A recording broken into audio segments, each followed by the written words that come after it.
Hey, it's 11:40. The Bet. Adrian Hernandez here, gearing up for the Saints taking on the Raiders as the Raiders head to New Orleans. So let's check in with our Audacy brethren in New Orleans.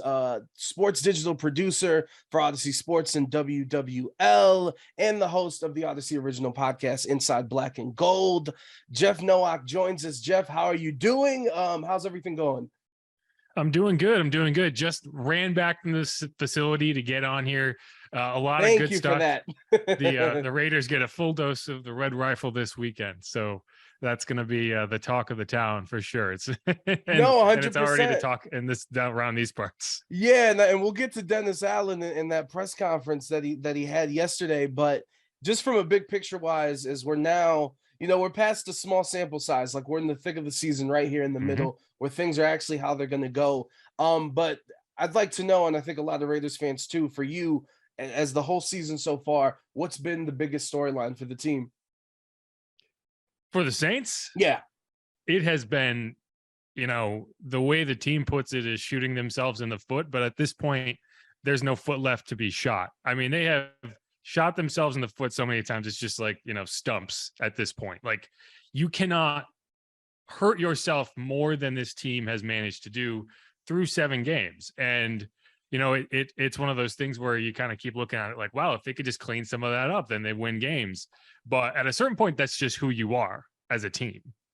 And you're a losing football team and you play losing football. And so to me, the biggest storyline for the Saints this year has not been, one player or another player doing one thing. It's been this team that has kind of hung its hat on being a fundamentally sound group under Sean Payton for so long is now a team that you expect to mess up its own chances to win week in, week out. And that's on whether that's on special teams, whether that's on offense, whether that's with turnovers, whether that's with penalties, every week there's something new. And so that's, to me, that's been the story. And that's why you're looking at a 2-5 football team. And I know that there's also been, especially right now, a lot of injuries to the team. Jameis Winston, Landry, Lattimore, no Michael Thomas. And specifically with Michael Thomas, he's missed, 4 straight games with the foot injury. He probably is not going to play on Sunday against the Raiders. Where's the city at with Michael Thomas, and a lot of frustration that he hasn't been on the field as of late? I mean, that's the thing. It's like you kind of just forget he's there. And that's been a problem for the last 2 years, is he hasn't been able to get on the field. And, in his defense, he has been hurt, right? Like, it's not like he's just hanging out at home. Like, he's had significant injuries. He's dealing with a foot injury now. And I think a lot of times people say, oh, well, a foot injury. Well, your feet are important, right? Like, I don't think anyone should be questioning whether he's actually hurt. But at a certain point, you kind of have to eliminate him from the equation and just say, okay, who is there, and are they good enough to contribute to winning football? And so I think that's where you kind of are right now. Is you're like, okay, well, Chris Olave is playing like the rookie of the year. You still have Alvin Kamara. You still have some tight ends that are really intriguing. You have Taysom Hill doing Taysom Hill things. And so I think there are enough pieces independent of Michael Thomas, and hopefully he can get back. But yeah, it's one of those things where you kind of just wish, they had just put him on IR to begin with, so we would not be asking every week whether he's going to be back. And I think that's the bigger issue, is when you don't put a guy on IR, there's the assumption that they're going to be back in 3-4 weeks. And I think that's what the Saints were hoping for. And so now you're extended and it's an issue. But, I think it's, you're just kind of working with what you have. And right now what the Saints have is Chris Olave, Marquez Callaway, Traquan Smith, and a bunch of other guys I'm sure Raiders fans have never heard of. Well, you also have Andy Dalton, which you hinted at earlier. Yeah, there you go. So let's get to it. So Dennis Allen, was it yesterday? Was it Tuesday or Wednesday? He does the press conference and says Andy Dalton is the starter. And then also, without really being prompted, that this is also a decision that, unless the offense is really, really bad, like, he's going to be the starter moving forward. So what's your reaction with them going Andy over Jameis? Well, I will say that it's much more awkward than the way you're making it sound, right? Like, it was not a press conference. It was a conference call with reporters. Oh, it was prompted. It was a question asked about the relative health of both quarterbacks, because they are both listed on the injury report, or at least they were last week. I can't remember if Andy's on there this week. And DA responded to that question by saying, we're going to go with Andy.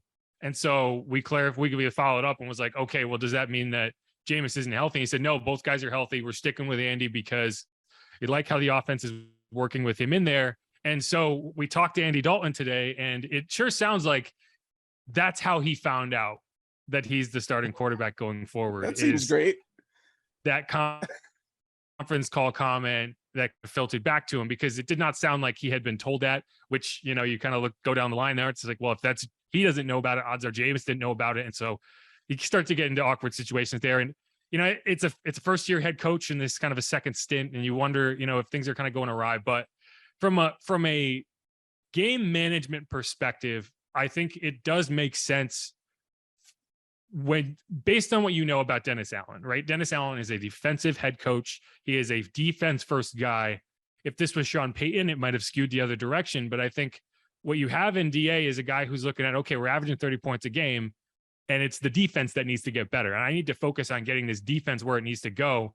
So I just want to maintain the status quo on offense. I don't want to add a question mark, because while he said Jameis is healthy, I think it's the unspoken part of that is he's healthy enough to play.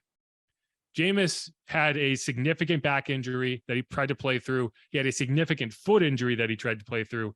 And early on in the week, I had people telling me, you know, that are close to that situation, that, you know, he's probably not going to play this week because of health. Yeah. You know, and they told me that Andy was probably going to be the starter. And so I think what you have here is DA has just kind of gotten to the point where it's like, I'm not throwing it back to health. I'm just making it clear who the starter is, and we can kind of go from there. But I do think for a team that's just trying to find a winning formula, it makes sense. You are eliminating as many variables as possible, which one of the variables would be, okay, we put Jameis on the field. Is the offense going to take a step back? Are we going to have turnover issues? That sort of thing. So I understand the formula that goes into it. That said, I do think your ceiling is a lot higher with Jameis out there. And I would not be surprised if by the end of the season, we end up seeing Jameis Winston as the quarterback. But for week 8 and for the foreseeable future, we have Andy Dalton, and it's hard to hate it, right? He has played well, and I think he'll continue to be that consistent guy with the Saints trying to figure out how to get the defense to stop allowing 30 points a game. And, you know, I think a safe haven, too, is just the division is not as good as, well, I don't even know if we thought it was going to be good, but at least the Buccaneers over here losing to the Panthers, the season's not over. So I think I know the answer, but I'll ask it anyway. With him saying Andy's going to be the starter, like, are fans considering, like, they're not trying to tank or not giving up on the season, correct? Still too early for that, right? I'm sorry, you kind of broke up there a little bit. Oh, no worries. I'll ask it again. So with Andy being the starter, like, are fans taking it as like season's over with? Because how could they? We're in the middle, and no one's not going to be within range of winning that division with how it's looking right now. Yeah, I mean, like, yeah, I don't know how good we expected this division to be, but you expected to at least have a 500 team in it. And right now, you don't even have that. And so, yeah, I know it's going to be kind of interesting, because I think this week is going to determine a lot in terms of how the Saints approach the latter half of this season, right? If you go out there and you just lay another dud and you're 2-6, I don't care how bad the division is, you have to make some serious choices about how you're gonna establish your team over the next few years. And I don't think you're going to go all in if you win, but it at least allows you to have some confidence that, yeah, we are going to be good enough to compete in this division. And, you know, with a bunch of teams that are sub 500, we don't have to worry about, you know, just someone winning out and giving us no chance at all. That said, I do think there is a lot of negativity surrounding this team from a fan perspective, from a confidence perspective. You too, huh?